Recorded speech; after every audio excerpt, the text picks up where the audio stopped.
पुढची महत्त्वाची बातमी आगामी बिहार विधानसभेची निवडणूक पाहता राजकीय पक्षांनी आतापासूनच जोरदार तयारीला सुरुवात केली। काँग्रेस नेते कन्हैया कुमार हे सध्या बिहारच्या दौऱ्यावर असून त्यांच्या नेतृत्वाखाली बिहारच्या विविध जिल्ह्यांमध्ये पदयात्रा काढण्यात येते। यावेळी कन्हैया कुमार हे सहरसा जिल्ह्यातील एका गावातील एका मंदिरात गेले होते, मात्र त्यानंतर हे मंदिर गंगेच्या पाण्याने शुद्ध करण्यात आलं असल्याची चर्चा आहे। ही घटना बनगाव गावातील दुर्गा मंदिरात घडली असल्याचं बोललं जातंय।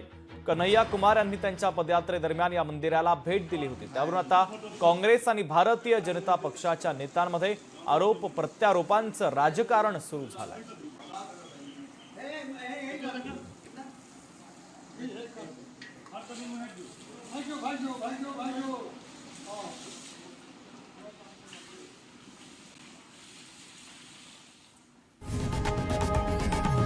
लोकशाही मराठी ऐका, पहा, जागरूक रहा।